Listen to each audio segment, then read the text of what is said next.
ഞങ്ങൾക്കുണ്ടായ നഷ്ടം ഈ പണം കൊണ്ട് പരിഹരിക്കാൻ പറ്റുന്നതല്ലെന്നറിയാം. ഇങ്ങനെയൊക്കെ സംഭവിച്ചാല് ഞങ്ങൾക്കും ദുഃഖമുണ്ട്.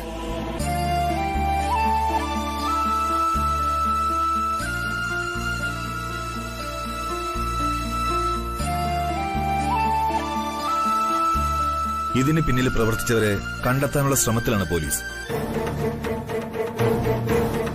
ഞാൻ തന്നെ നേരിട്ട് ക്വാളിറ്റി ചെക്ക് ചെയ്തിട്ടാ പാർട്ടിക്ക് ഫുഡ് അയച്ചത്. പാർട്ടി സ്ഥലത്തും വളരെ ശ്രദ്ധിച്ചു തന്നെ എല്ലാം ചെയ്തത്. എന്നിട്ടും സംഭവിക്കാൻ പാടില്ലാത്തത് സംഭവിച്ചു. ഞങ്ങള് കുറച്ചുകൂടി ശ്രദ്ധിക്കേണ്ടതായിരുന്നു. അതിന് ഞാൻ മാപ്പ് ചോദിക്കുന്നു. ജ്യോതി,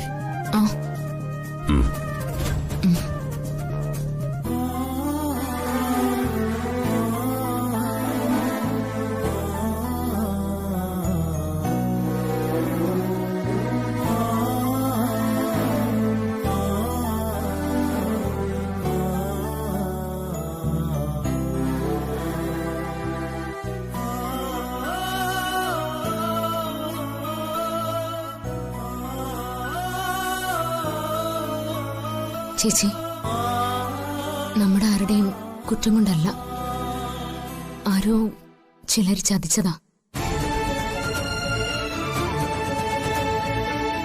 ആഹാരത്തിൽ വിഷം കലർത്തിയവരാരായാലും അവരെ വെറുതെ വിടില്ല.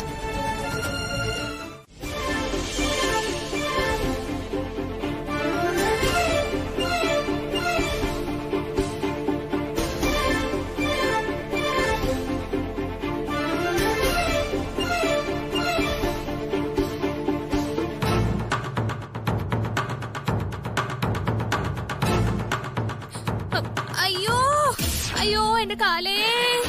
ഓ താരേ മായേ, ഓടിവയോ, എന്റെ കാല് പോയേ! ഓ എന്റെ കാലേ! എന്തു പറ്റി? അയ്യോ, എന്റെ കാല് പോയി. ഓ എന്തൊരു വേദനയാ! നീ എവിടെങ്കിലും വീണോ? അയ്യോ, അല്ല, അതൊന്നുമല്ല. ഞാനിവിടെ ചുമ്മാ ഇങ്ങനെ നിൽക്കുമായിരുന്നു. പെട്ടെന്ന് എന്റെ കാലിനൊരു മസിൽ പിടുത്തം. ഒന്ന് തടവി താമായേ. ഇതെന്താ കുന്തം മിഴുങ്ങിയ പോലെ നോക്കിക്കൊണ്ട് നിൽക്കുന്നേ? ഒന്ന് കാല് തടവി തന്നൂടെ? ഞാൻ കരയണണ്ടില്ലേ? അയ്യോ, എനിക്ക് വയ്യായേ. അയ്യോ മായ, ഒന്ന് നോക്കമായേ. ചുമ്മാ ഇങ്ങനെ ഒന്ന് കുനുകുനുകുനു പറഞ്ഞ് നോക്കിക്കൊണ്ട് നിൽക്കാതെ. എന്റെ കാല് എവിടെ? ഈ കാല്. അയ്യോ, എന്റെ കാലേ! ഓ, നോക്കിക്കൊണ്ടിരിക്കാൻ തടവുമായേ. അല്ലല്ല, കുറച്ച് താഴെ, കുറച്ചുകൂടെ. അവിടെ തന്നെ. അയ്യോ, മര്യാദക്ക് ഞെക്കി ഒന്ന് തടവന്ന്. ഓ കാല് പോയി. നീ ഇങ്ങനെ ചുമ്മാ കുന്തം പോലെ നിൽക്കണ്ട് ആ ഓയിലൊന്ന് എടുത്തിട്ട് വരുമോ? ഓ എന്റെ അമ്മ, എവിടെയായിരിക്കുന്നത്? അതിനകത്തുണ്ട്. എന്റെ അമ്മേ, കാലേ! പെട്ടെന്ന് അനങ്ങി എടുത്തോണ്ട് വരുവോ? ഇതാണോ? അതന്നെ. വേഗം.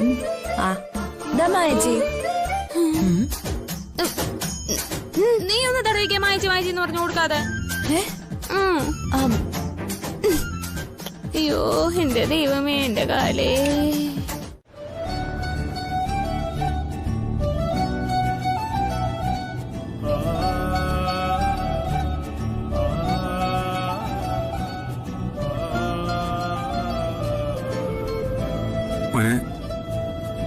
ആശാലതയെ വിളിച്ച് കാര്യം പറഞ്ഞായിരുന്നു? ഞാൻ ആന്റിയോട് പറഞ്ഞായിരുന്നു. തൽക്കാലം വേറെ ആരോടും പറയേണ്ടെന്ന് പറഞ്ഞു.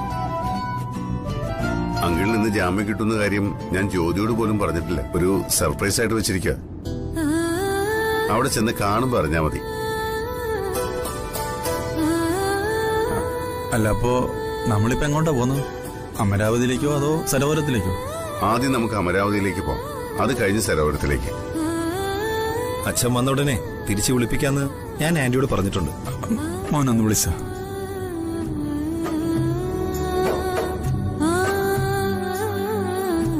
എന്താ ചെയ്യാ? ആന്റി, ഇത് ഞാൻ അച്ഛന് കൊടുക്കാം. ആശാലതേ, സുധേട്ടാ, നീ എന്തിനാ കരയുന്നേ? ഞാൻ ഇറങ്ങിയില്ലേ, ഇനി ഒന്നും പേടിക്കാനില്ല. ഞാനിനി നിന്റെ കൂടെ തന്നെ ഉണ്ട്. ഞാൻ ജ്യോതി മോളെന്ന് കണ്ടിട്ട് നേരെ അങ്ങ് എത്തിക്കോളാം. എന്നിട്ട് വേണം നമുക്ക് രണ്ടുപേർക്കും കൂടി പ്രിയ മോളെടുത്തൊന്ന് പോവാൻ. അവളോട് നീ ഇപ്പൊ ഒന്നും പറയണ്ട, ചെല്ലും പറഞ്ഞാ മതി. ശരി സുധേട്ടാ.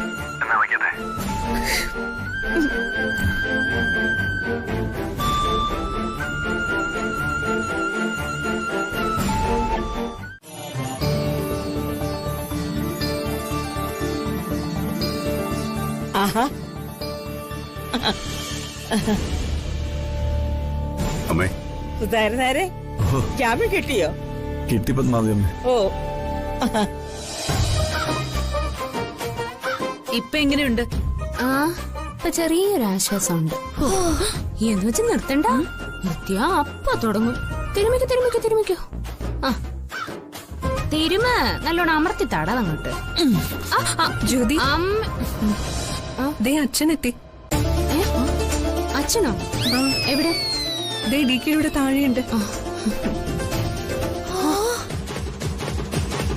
അവളുടെ കാലുവേദന മോയച്ചി, അവള് നമ്മളെ പറ്റിച്ചതാ. വാ അച്ഛാ. ബാവാ,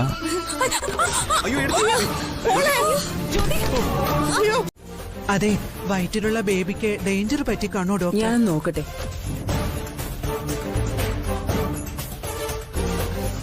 ഡോക്ടറെ, എനിക്ക് വേറെ കുഴപ്പമൊന്നുമില്ല. എനിക്ക് വീട്ടിൽ പോയാ മതിയായിരുന്നു. അത് താനാണോ തീരുമാനിക്കുന്നത്? You are A patient, understand? തന്റെ തോന്നലുകൾക്കനുസരിച്ച് ട്രീറ്റ്മെന്റ് ചെയ്യാനാണെങ്കിൽ ഞങ്ങൾ എന്തിനാ വെള്ള കോട്ടിട്ടോണ്ട് നിൽക്കുന്നത്?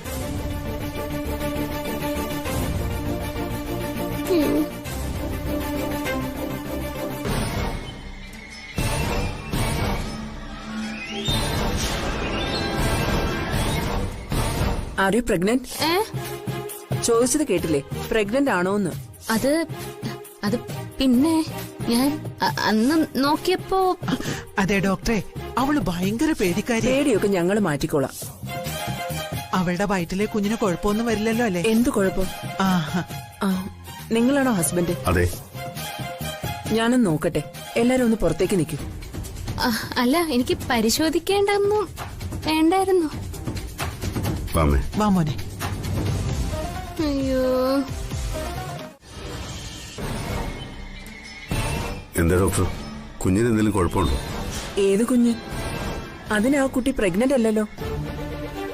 ഡോക്ടർ, അവള് ഗർഭിണിയാണെന്നാ ഞങ്ങളെല്ലാം കരുതിയിരുന്നത്. നോ, ഒന്നുകിൽ ആ കുട്ടി നിങ്ങളെ പറ്റിച്ചതാ, അല്ലെങ്കിൽ എന്തെങ്കിലും അബദ്ധം പറ്റിയതാ. ആ കുട്ടി പ്രഗ്നന്റ് അല്ല. I am sure. Look at the scanning report.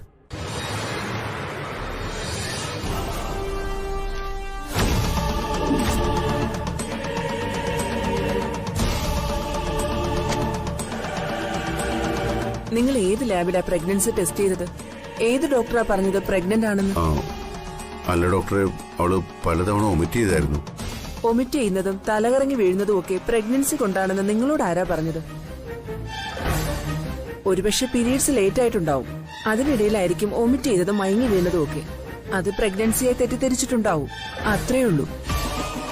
കള്ളി, അപ്പൊ ഞാൻ കരുതിയിരുന്നത് തന്നെയാ ശരി. നീ ഞങ്ങളെല്ലാം പറ്റിക്കായിരുന്നു. മിസ്റ്റർ ഡി കെ, പ്രഗ്നന്റ് ആവാം, ആവാതിരിക്കാം, അതൊരു ഭാഗ്യമാണ്. പക്ഷേ നിങ്ങളുടെ വീട്ടിലെല്ലാവരും ഇതുവരെ ആ കുട്ടി പ്രഗ്നന്റ് ആണെന്ന് വിശ്വസിച്ചു കാണും. But you know on thing, human body ഒരു മിസ്റ്റീരിയസ് തിങ് ആണ്. നമുക്ക് പരിചിതമല്ലാത്ത പലതും നമ്മുടെ ഉള്ളിലുണ്ട്. അതുകൊണ്ട് ആ കുട്ടിയെ ഹ്യൂമിലേറ്റ് ചെയ്യരുത്. അതിന്റെ പേരിൽ ഹെർട്ട് ചെയ്യരുത്. കെയറും കരുതലും നൽകണം. ഒരുപക്ഷെ റിയലായിട്ട് പ്രഗ്നന്റ് ആണെന്ന് ആ കുട്ടിയും തെറ്റിദ്ധരിച്ചതാണെങ്കിലോ? പ്രഗ്നൻസി ഇല്ലാന്നറിയുമ്പോൾ അതൊരു ഡിപ്രഷനായി മാറാൻ സാധ്യതയുണ്ട്.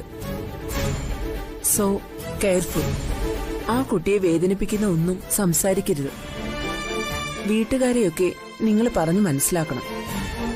കുറച്ചു ദിവസം ഒരു കുഞ്ഞു വരാൻ പോകുന്ന സന്തോഷം നിങ്ങൾ എല്ലാവരും അനുഭവിച്ചു കാണും. നിങ്ങളത് ആഘോഷിച്ചും കാണും. ഇതുവരെ ഉണ്ടെന്ന് കരുതിയത് ഇല്ലാന്ന് വിശ്വസിക്കാൻ നിങ്ങൾക്ക് ബുദ്ധിമുട്ടുണ്ടാകും. But this is truth. She is not pregnant.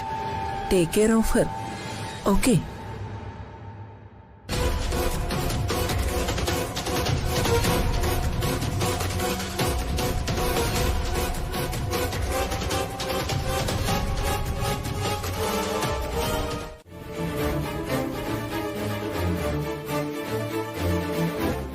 Doctor Sushama നീ എങ്ങനെ പാട്ടിലാക്കിയത്? അതോ അത് ഞാൻ ചുമ്മാ കാലു ഒടിച്ചു. നല്ല അസലായിട്ട് അങ്ങ് കരഞ്ഞു. പിന്നെ ഗർഭിണിയല്ലെന്നെങ്ങാനും പറഞ്ഞാ അവരുടെ പേരിൽ ആത്മഹത്യാ കുറിപ്പ് എഴുതി വെച്ചിട്ട് ഞാൻ തൂങ്ങിച്ചാവൂന്നങ്ങ് പറഞ്ഞു. പാവം പേടിച്ചു പോയി കാണും.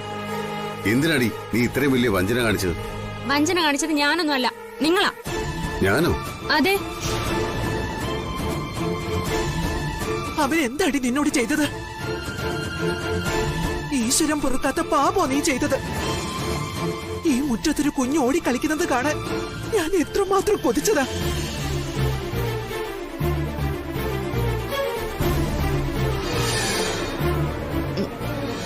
അതിനൊന്നും അമ്മ വിഷമിക്കണ്ട.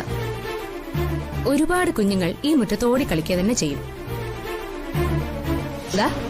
എന്റെ മരുമക്കൾ ഇങ്ങനെ നിൽക്കുന്നുണ്ടില്ലേ? മതി നിന്റെ പ്രസംഗം. ഇതിന് നല്ല ചുട്ടടിയാ നിനക്ക് തരേണ്ടത്. പത്മാവതിയമ്മേ, ഇനി ഞാനിവിടെ നിൽക്കുന്നില്ല. മോനെ, ഇതിന് നീ ഇവൾക്ക് എന്ത് ശിക്ഷ കൊടുത്താലും എനിക്കൊരു പരാതിയില്ല.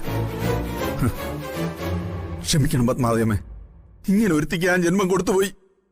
എന്നോട് ക്ഷമിക്കും. ഞാൻ ഇറങ്ങാം. അച്ഛാ, എന്നെ വിളിക്കണ്ട അങ്ങനെ.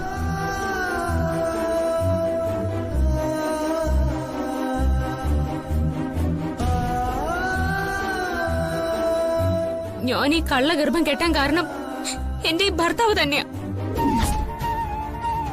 എന്നെ സ്നേഹിക്കാതെ അവഗണിച്ചു, ഒഴിവാക്കി. ഞാനിപ്പോഴും സോഫയിൽ അമ്മ കിടക്കുന്നേ. എന്റെ ഭർത്താവിന്റെ സ്നേഹം കിട്ടാൻ ഞാൻ പിന്നെ എന്ത് ചെയ്യണം? അമ്മ എന്നെ ആ കട്ടിലിൽ കിടത്തിയിട്ട് എത്ര നാളായി അമ്മയുടെ മകനോട് ചോദിച്ചു നോക്കിയേ. എന്റെ ഭർത്താവിന്റെ സ്നേഹം കിട്ടാൻ ഞാനൊരു പണ്ടം ബുദ്ധി കാണിച്ചു. പലപ്പോഴും ഇതൊന്ന് തുറന്നു പറയണമെന്ന് തന്നെ വിചാരിച്ചതാ. പക്ഷെ പറ്റിയില്ല.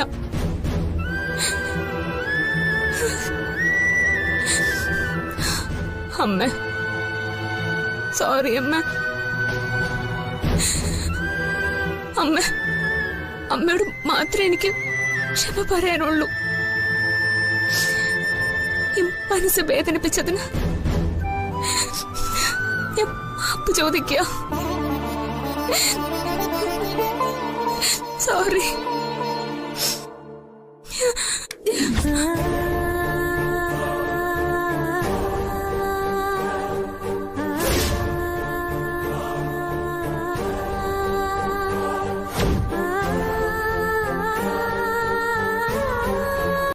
DK എത്രയോ കാലം ഡിപ്രഷനിൽ ജീവിച്ച വ്യക്തിയാ. അതെ അമ്മേ, സുപ്രിയ ആന്റി മരിച്ചപ്പോ എത്രയോ നാളാ മുറിയിൽ പുറത്തു പോലും ഇറങ്ങാണ്ട് ജീവിച്ച ആളാ. അതിനേക്കാളും വലിയ ഷോക്കായിരിക്കും DKക്ക് ഇത്. വെറുതെ വാശിക്ക് വേണ്ടി ജ്യോതിയോട് എന്തെങ്കിലും പറഞ്ഞിട്ടുള്ളതല്ലാതെ DK ജ്യോതിയെ ഒരിക്കലും വേദനിപ്പിച്ചിട്ടില്ല. ഇനിയും ഇത് കാരണം DK ഒരു ഡിപ്രഷനിലേക്ക് പോയാൽ കുറച്ചു ദിവസം DK അവളെ കാണാതിരിക്കുന്നതാ നല്ലത്. അതുകൊണ്ട് തൽക്കാലം അമ്മ ജ്യോതിയോട് സരോവരത്തിലേക്ക് തിരിച്ചു പോകാൻ പറയണം. അമ്മേ, ഞാൻ പറഞ്ഞു വരുന്ന എന്താന്ന് വെച്ചാ മതി, നിങ്ങൾ പറഞ്ഞതെല്ലാം ശരിയാ. എന്തു വേണമെന്ന് ഞാനൊന്ന് ആലോചിക്കട്ടെ. അവള് ചെയ്തത് ക്ഷമിക്കാൻ പറ്റാത്ത തെറ്റ് തന്നെയാ. അതിനുള്ള ശിക്ഷ അവൾ അനുഭവിച്ചേ പറ്റൂ. You go. ഐ തിങ്ക് ഇതില്ലെങ്കിലും അമ്മ ഒരു ഉറച്ച തീരുമാനം എടുക്കുന്നതാ നല്ലത്. ഞങ്ങള് പറയാനുള്ളത് പറഞ്ഞു. ഇനിയല്ല അമ്മയുടെ ഇഷ്ടം. DKയുടെ ഭാര്യയായിട്ട് തുടരാൻ അവൾക്കിനി യോഗ്യതയുണ്ടോന്ന് അമ്മ തന്നെ ഒന്ന് ആലോചിക്കേ. അല്ലെങ്കിൽ അമ്മയുടെ ലിറ്റിൽ കണ്ണനോട് തന്നെ ചോദിക്കേ. ഉത്തരം കണ്ണൻ പറയും.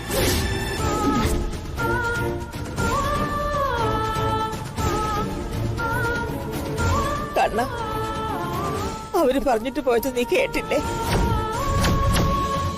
ഞാൻ എന്താ ചെയ്യേണ്ടത്? എന്നെ നിന്നെ ചതിച്ചവളെ ഇനി ഇവിടെ താമസിപ്പിക്കണം. ആ കുഞ്ഞിന്റെ മുഖം നിന്റെ മുഖമായിട്ട് ഞാൻ സങ്കല്പിച്ചു പോയി എന്റെ കണ്ണ. ചതിയായിരുന്നല്ലോ കണ്ണ, ചതി.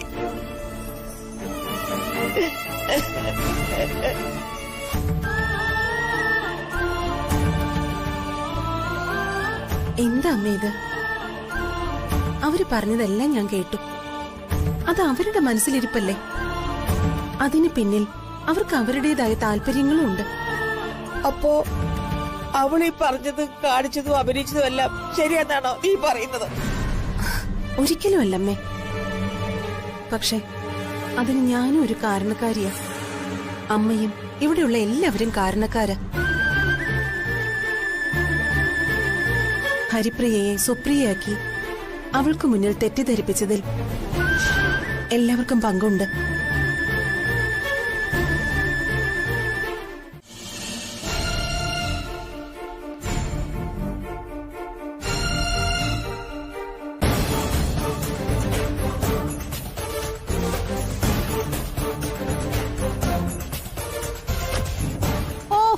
ഉണ്ടക്കണ്ണമ്മച്ചനെ നോക്കി പേടിപ്പിക്കൊന്നും വേണ്ട. ഞാൻ അഭിനയിച്ചത് തന്നെയാ. ഇനി ഇതിന്റെ പേരിൽ എന്നെ ഉപദ്രവിക്കാനെങ്ങാനും വന്നാലുണ്ടല്ലോ, ഞാൻ വനിതാ കമ്മീഷനിൽ കേസ് കൊടുത്ത് നിങ്ങൾ അകത്താക്കും. നിങ്ങളുടെ അഹങ്കാരത്തിന്റെ ഒരു കൊമ്പൊടിക്കാൻ വേണ്ടി തന്നെയാ ഞാനിത് ചെയ്തത്. നിന്നെ പോലെ അഹങ്കാരി ഞാൻ എന്റെ ജീവിതത്തിൽ കണ്ടിട്ടില്ല. എടി, മര്യാദ വേണം, അന്തസ് വേണം, ആത്മാഭിമാനം വേണം. ഈ ലോകത്ത് ഏതെങ്കിലും ഒരു പെണ്ണ് താൻ ഗർഭിണിയാണെന്ന് കള്ളം പറയോ? ആരും പറയില്ല. പക്ഷെ നീ പറഞ്ഞു. എന്തിനാണ് നീ ഇങ്ങനെ കള്ളത്തിനെ പറഞ്ഞ് എല്ലാരും പറ്റിച്ചത്? എനിക്ക് ഇഷ്ടമുണ്ടായിട്ട്. നിങ്ങൾ എന്നെ എന്തോ ചെയ്യും? എന്റെ പേരിൽ കേസ് കൊടുക്കുവോ? എന്നെ ജയിലിൽ കിടത്തുവോ? എന്നത്താ കേസ് കൊടുക്കുന്നേ? നെകളിക്കല്ലേ, വല്ലാണ്ടങ്ങ് നെകളിക്കല്ലേ. കിട്ടിയ സൗഭാഗ്യങ്ങളിൽ കൂടുതൽ അഹങ്കരിക്കരുത്. പിന്നെ ഒലക്കഴ മൂട സൗഭാഗ്യ. നിങ്ങളെ പോലൊരു മണങ്ങണാഞ്ചന്റെ കൂടെ ജീവിക്കുന്നതിലും ഭേദമേ ഏതെങ്കിലും ട്രെയിൻ കൊണ്ടുപോയി തല വെക്കുന്നതാ. എന്നാ പോയി തല വെക്കണി, എനിക്ക് അത്രയെങ്കിലും ആശ്വാസം കിട്ടുമല്ലോ. അപ്പൊ അതാണല്ലേ മനസ്സിലിരിപ്പ്. സുപ്രിയ പോയപ്പോ ഞാൻ, ഇനി ഞാൻ പോയ ഹരിപ്രിയ. അതല്ലേ നിങ്ങളുടെ മനസ്സിലിരിപ്പ്.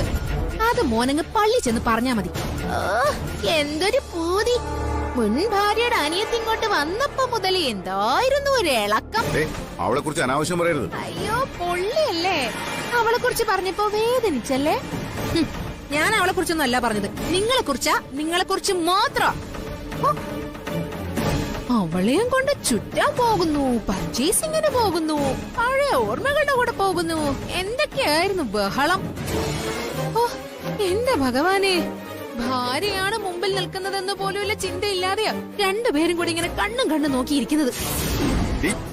അനാവശ്യം പറയരുതെന്ന്.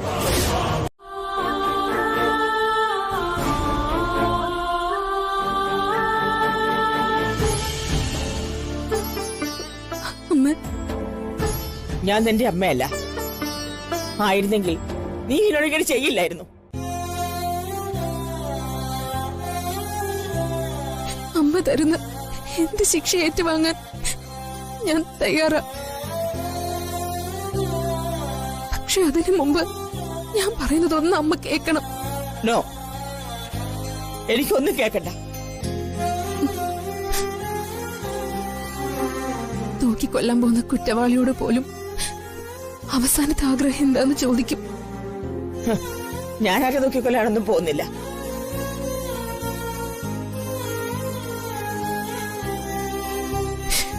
എനിക്കറിയാം അമ്മ, ഒരു കുഞ്ഞിനെ ഓമനിക്കാൻ അമ്മ ഒരുപാട് സ്വപ്നം കണ്ടതാ, പ്രാർത്ഥിച്ചതാ. പക്ഷെ ഞാൻ കള്ളം പറഞ്ഞ് അമ്മയെ ചതിച്ചു. അമ്മ ഇതെല്ലാം ആ ഹിറ്റ്ലറിന്റെ സ്നേഹം തിരികെ കിട്ടാൻ വേണ്ടി മാത്രം ചെയ്തതാ. എന്റെ ഒരു മണ്ടത്തരം. ഒരു 2 ദിവസം കഴിഞ്ഞപ്പോഴാ ഞാൻ പറഞ്ഞ കള്ളത്തരത്തിന്റെ ഭാരം അതെത്ര വലുതാണെന്നുള്ളത് എനിക്ക് മനസ്സിലായത്. സത്യം പറഞ്ഞ ഞാൻ പലവട്ടം ആലോചിച്ചതാ.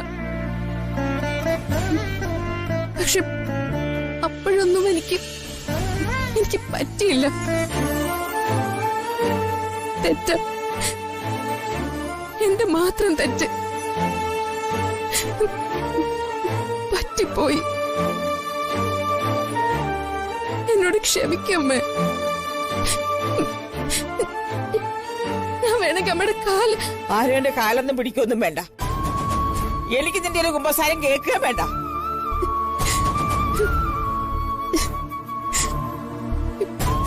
അങ്ങനെ പറയല്ലേ അമ്മ. ഈ വീട്ടിലെ ആകെയുള്ള ആശ്വാസം എനിക്ക് അമ്മയാ. അമ്മയും കൂടെ എന്നെ കൈവിട്ട് ഞാൻ എവിടെയെങ്കിലും പോയി ചത്തുകളയും. അമ്മയുടെ കണ്ണനാണ് സത്യം.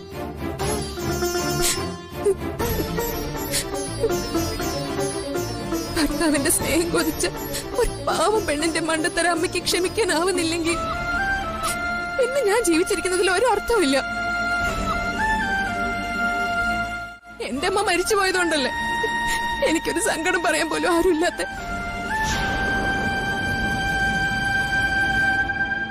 എന്റെ പെറ്റമ്മയായിരുന്നെങ്കിൽ എന്നോട് ക്ഷമിക്കില്ലായിരുന്നോ?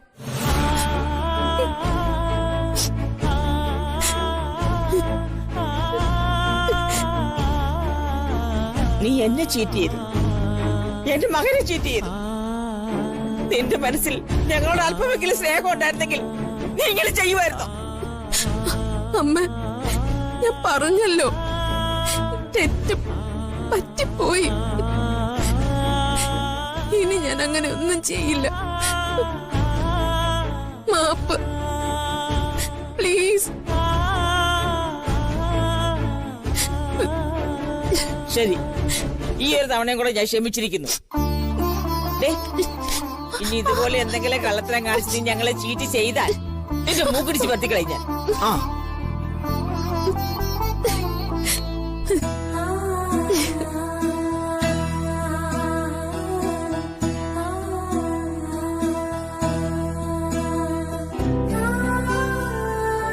പൊയ്ക്കോ.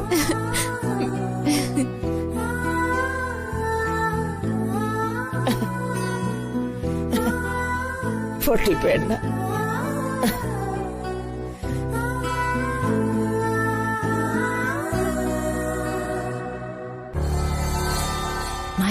ദേവളമായിരുന്നു. അമ്മയുടെ കാല് പിടിക്കാൻ പോയതായിരിക്കും. ആണെങ്കിൽ നാണം ഉണ്ടോ നിനക്ക്? നാണോ അല്ലേ? ഇല്ല. എന്തേ? എങ്ങനെ കാണും? അത്രയ്ക്കുള്ള അഹങ്കാരം ഉണ്ടല്ലോ തലയില്.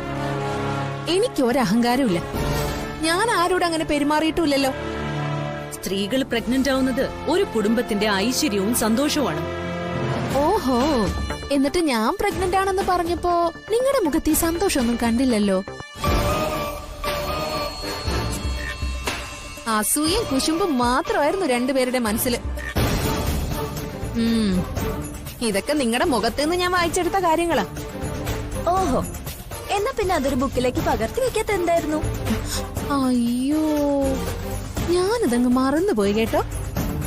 ഇനി അടുത്ത തവണ ആവട്ടെ, ബുക്കിൽ പകർത്തി വെച്ചിട്ട് തന്നെ ബാക്കി കാര്യമുള്ളൂ.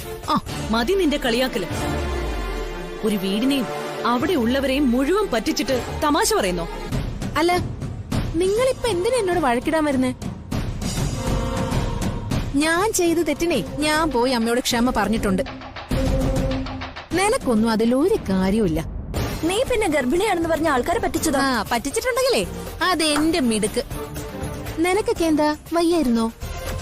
ദേ, ഇതിന്റെ പേരിൽ എന്റെ നേരെ എങ്ങാനും വന്ന നിന്റെ കണ്ണ് ഞാൻ കുത്തിപ്പൊട്ടിക്കും. നിന്റെ നോവ ഞാൻ പിഴുതെടുക്കും കേട്ടോ മരുമക്കളെ.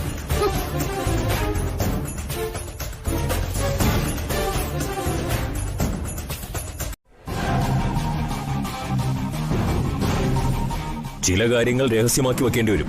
പിന്നെ ആരെയും കൊല്ലാനൊന്നും എനിക്ക് ഉദ്ദേശമൊന്നുമില്ലായിരുന്നു. അതൊക്കെ ഇതിന്റെ കൂട്ടത്തിൽ സംഭവിച്ചു പോയതാണ്. 100ഓളം പേര് ആശുപത്രിയിൽ. രണ്ടുപേരുടെ ജീവൻ എടുത്തതിന് പിന്നിൽ നമ്മളാണെന്നെങ്ങാനും നാട്ടുകാരറിഞ്ഞ അവർ നമ്മളെ വച്ചേക്കില്ല. സാറേ, ഇതിന്ന് എങ്ങനെയെങ്കിലും ഞങ്ങളെ രക്ഷിക്കണം. അങ്ങനെ ആർക്കും ആരെയും രക്ഷിക്കാൻ പറ്റിയ അവസ്ഥയല്ല ഇപ്പോ. നമ്മളെല്ലാം പെട്ടുപോയി. തൽക്കാലം പിടികൊടുക്കരുത്. അത് മാത്രമേ മാർഗമുള്ളൂ. എത്ര കാലം ഒളിച്ചു നടക്കും? DKയും കമ്മീഷണറും ഒക്കെ ഓടിപ്പാഞ്ഞ് നടക്കുക. ഏത് നിമിഷവും അവർ നമ്മളെ പൊക്കും. ഭയം അത് നമ്മളെ അപകടത്തിൽ കൊണ്ടുവന്നെത്തിക്കും. പേടിക്കാതെ പിന്നെ എന്ത് ചെയ്യും? പോലീസാ പിന്നാലെ ഉള്ളത്. നമ്മുടെ ഫോണൊക്കെ അവരെപ്പോഴേ ട്രാക്ക് ചെയ്ത് കാണും. ഒരു കാര്യം പ്രത്യേകം ഓർക്കണം.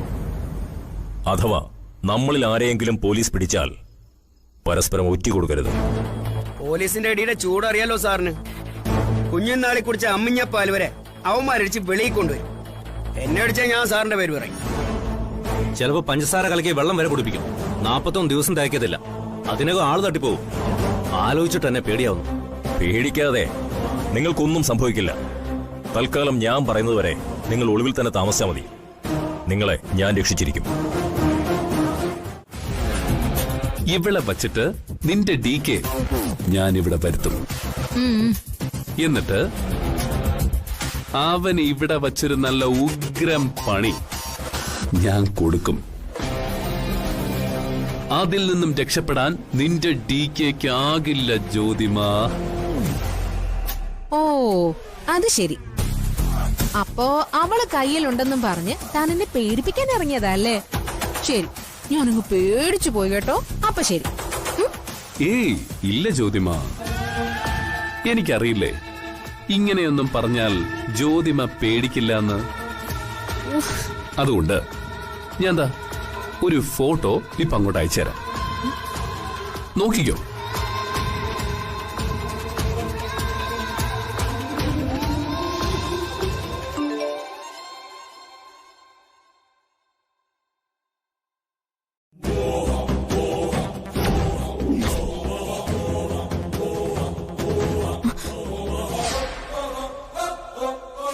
ഹലോ വിഘ്നേഷ്, അവളെ ഒന്നും ചെയ്യരുത്. അവളെ എന്ത് ചെയ്യണമെന്ന് ഞാൻ തീരുമാനിച്ചോളാം. ഇപ്പോ ജ്യോതിമയ്ക്ക് സന്തോഷമായില്ലേ?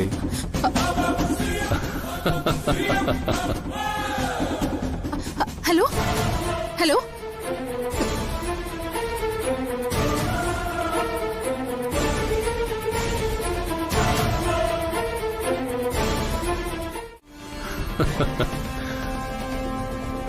നിന്റെ ചേച്ചിയുടെ ഹസ്ബൻഡില്ലേ ആ DK, അവനിവിടെ വരണമെങ്കിൽ നീ ഇവിടെ വേണമല്ലോ. അവനൊന്ന് വരട്ടെ, അപ്പൊ നമുക്ക് ആലോചിക്കാം. അവനെ നിനക്ക് കഴിക്കാനോ കുടിക്കാനോ വല്ലതും വേണോ? വല്ല ജ്യൂസോ ബിരിയാണിയോ അങ്ങനെ എന്തെങ്കിലും വേണമെങ്കിൽ പറഞ്ഞാ മതി. അതല്ലാതെ നിന്നെ ഇവിടുന്ന് വിടുന്ന കാര്യം മോള് ചിന്തിക്കേ വേണ്ട. ധൈര്യമായിട്ട് ഇവിടെ ഇരിക്കണം. പെണ്ണുങ്ങളെ ഉപദ്രവിക്കുന്ന ശീലം എനിക്കില്ല. അപ്പൊ പിന്നെ എന്നോട് ഈ കാണിക്കുന്നതോ? ഇത് ഉപദ്രവമല്ലേ? അയ്യോ, ഇത് ഞാനൊരു സേഫ്റ്റിക്ക് വേണ്ടി ചെയ്യുന്ന ഒരു മുൻകരുതൽ. ഹരിപ്രിയെ ഉപദ്രവിക്കാനായിരുന്നെങ്കിൽ എനിക്ക് എന്തെല്ലാം ചെയ്യാമായിരുന്നു. സ്ത്രീകളോട് അന്തസ്സായിട്ട് പെരുമാറണമെന്നാ എന്റെ അമ്മ എന്നെ പഠിപ്പിച്ചിട്ടുള്ളത്. ഇതാണോ നിങ്ങളുടെ അമ്മ പഠിപ്പിച്ച അന്തസ്സുള്ള പെരുമാറ്റം? ഒന്ന് സമാധാനപ്പെട്. ആ DK ഇല്ലേ, ഒന്നിങ്ങി വന്നോട്ടെ. അപ്പൊ എങ്ങനെയാ?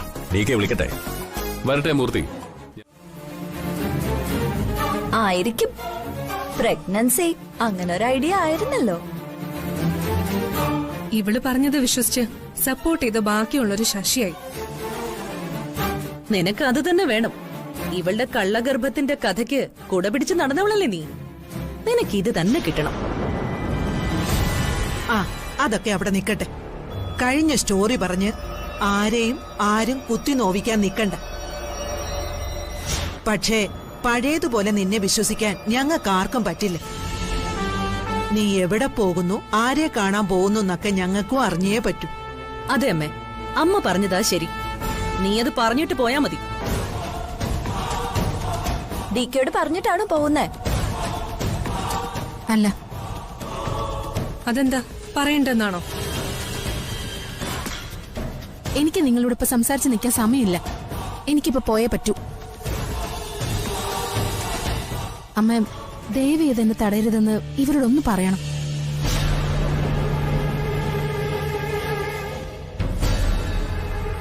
മായേ, എവിടെയാ പോകുന്നെന്ന് പറയാതെ ഇവളെ ഇവിടുന്ന് പുറത്തേക്ക് വിടണ്ട.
ബൈസ്റ്റാൻഡേഴ്സ് ആരെങ്കിലും ഉണ്ടെങ്കിൽ വിളിക്കും. ഓക്കെ.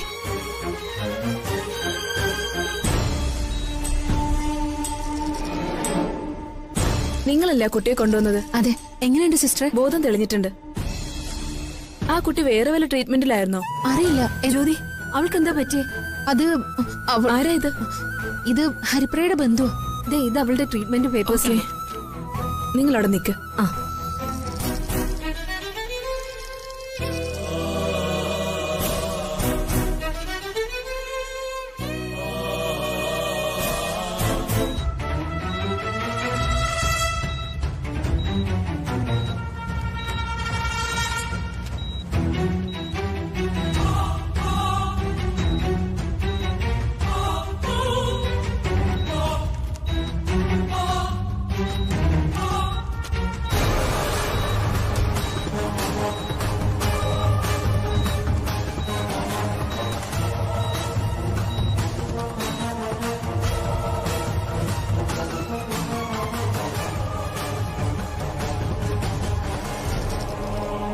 അതെ, ഫാർമസിന്ന് മരുന്ന് വേഗം വാങ്ങിട്ട് വാ.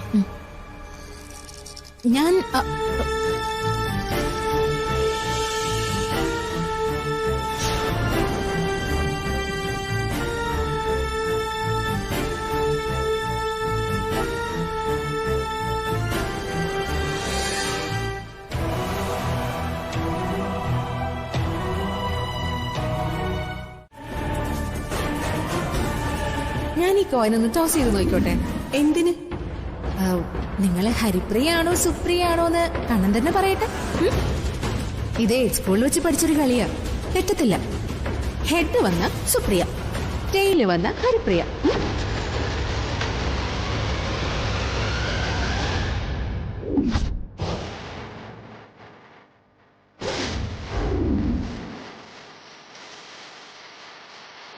പക്ഷെ ഇനി ഞാൻ പറയുന്ന കാര്യം നീ ശ്രദ്ധിച്ച് കേൾക്കണം.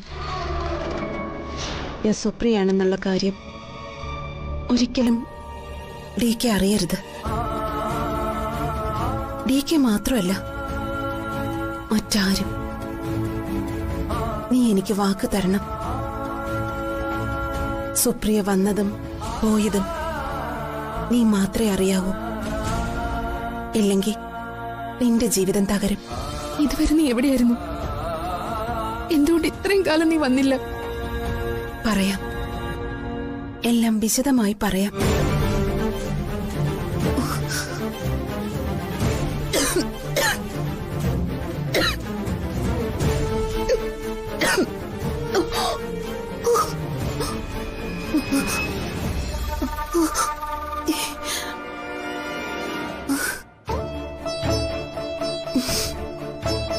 DKക്ക് നിന്നെ ജീവന എന്നോട് പറഞ്ഞിട്ടുണ്ട് പലവട്ടം. അതിനേക്കാൾ സ്നേഹം നിന്റെ ഉള്ളിലുണ്ടെന്ന് എനിക്കറിയാം. അതുകൊണ്ട് ഇനി DKയുടെ ലൈഫിൽ നീ മാത്രം മതി. പക്ഷെ ഈ സത്യം ഞാനും നീയും അല്ലാതെ മറ്റാരും അറിയരുത്. DKയുടെ മുന്നിൽ ഞാൻ എന്നും ഹരിപ്രിയയായിരിക്കും.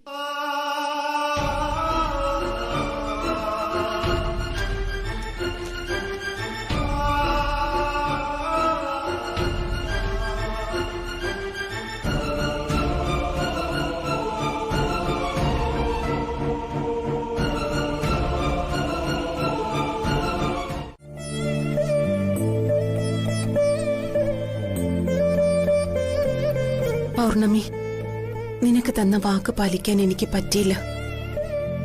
ജ്യോതിയോട് സത്യം പറയേണ്ടി വന്നു. നമുക്ക് തിരിച്ചു പോവാം ബാംഗ്ലൂരിലേക്ക്. ഡോക്ടർമാരുമായി ഞാൻ സംസാരിച്ചു.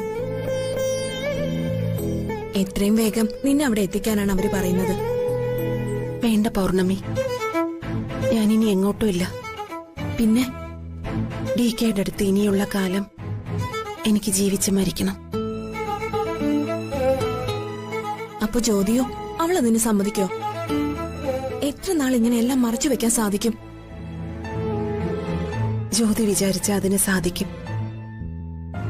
ഇനി അവളുടെ ദയയാണ് എനിക്ക് വേണ്ടത്. അത് നടക്കില്ല. നിന്നെ തിരിച്ചു കൊണ്ടുപോയേ പറ്റൂ. എനിക്കിവിടെ ജീവിച്ച് മതിയായില്ല പൗർണമി. ജ്യോതിയെ നീ എങ്ങനെയെങ്കിലും ഒന്ന് പറഞ്ഞ് സമ്മതിപ്പിക്കണം. മരിക്കാൻ പോകുന്നവളുടെ അവസാനത്തെ യാചനയാണ്. കുറച്ച് ദിവസങ്ങൾ അത് മാത്രമേ ഞാൻ നിന്നോട് ആവശ്യപ്പെടുന്നുള്ളൂ. അത്രയും ദയെങ്കിലും ജ്യോതി എന്നോട് കാണിക്കില്ലേ?